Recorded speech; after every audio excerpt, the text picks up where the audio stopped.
Bonjour et bienvenue sur ce nouveau numéro de Inside Behörde. Comme vous le savez, très régulièrement, nous faisons immersion au cœur d'une administration allemande. Nous essayons de démystifier celle-ci et surtout, nous essayons de comprendre comment la dite institution met les moyens en jeu pour pouvoir favoriser l'intégration et l'inclusion des personnes d'origine étrangère. Aujourd'hui, nous nous trouvons devant une administration très particulière, une administration qui suscite la peur et la crainte. Vous l'avez certainement deviné au vu, nous nous trouvons devant le Finanzamt Mittelfranken-West, Standort Fürth. C'est quoi le Finanzamt? Quel est son impact dans la vie au quotidien et surtout, qu'est-ce qu'un nouvel arrivant en Allemagne doit savoir en ce qui concerne la déclaration des impôts et l'institution en elle-même? La réponse se trouve derrière ces murs. Suivez-nous quand nous jetons un regard derrière les coulisses.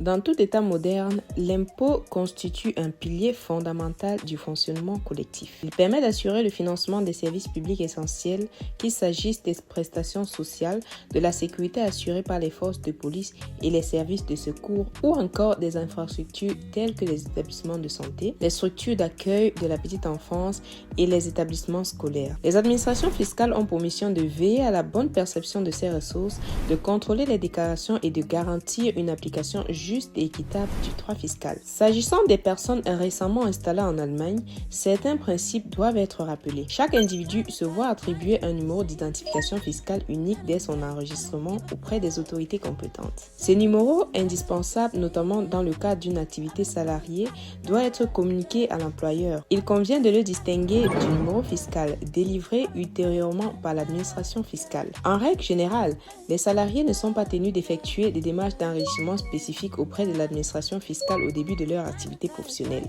L'impôt sur le revenu est directement prélevé à la source par l'employeur puis reversé à l'administration compétente. Ceci afin de faciliter les démarches, l'administration met à disposition une plateforme numérique sécurisée accessible à l'adresse www.esla.de.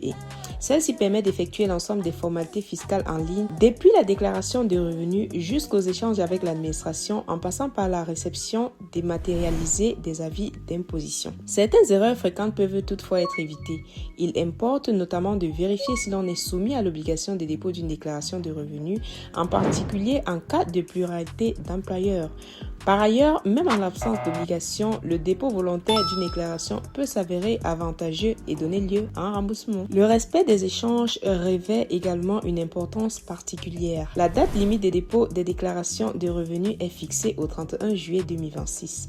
Tout retard est susceptible d'entraîner l'application de pénalités. En cas de contestation d'une décision fiscale, un délai d'1 mois est prévu pour introduire un recours.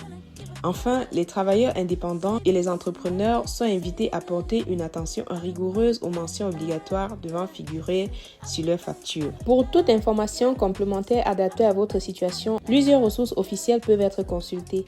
Les élèves et les étudiants disposent d'un espace dédié regroupant les principales informations fiscales et administratives les concernant. Les personnes exerçant une activité à faible rémunération, notamment dans le cadre d'un mini-job, peuvent également accéder à des informations détaillées ainsi qu'à une foire aux questions spécialement consacrée à cette forme d'emploi. Les futurs créateurs d'entreprises trouveront pour leur part un accompagnement spécifique comprenant des renseignements utiles aux différentes étapes du lancement de leur activité. Enfin, une rubrique consacrée à la taxe sur la valeur ajoutée met à disposition des entrepreneuses et entrepreneurs l'ensemble des informations essentielles relatives à leurs obligations fiscales. Comme vous l'avez vu, le Finanzamt n'est pas qu'une institution qui prélève des impôts, bien plus, c'est une institution qui joue un rôle central dans le bon fonctionnement de l'État et surtout l'épanouissement de tous les citoyens. Mieux vous comprenez son fonctionnement et mieux vous vous portez. Alors si cette immersion vous a plu, je vous invite à vous abonner, partager à ceux qui peuvent être intéressés et on se retrouve très prochainement derrière une autre coulisse.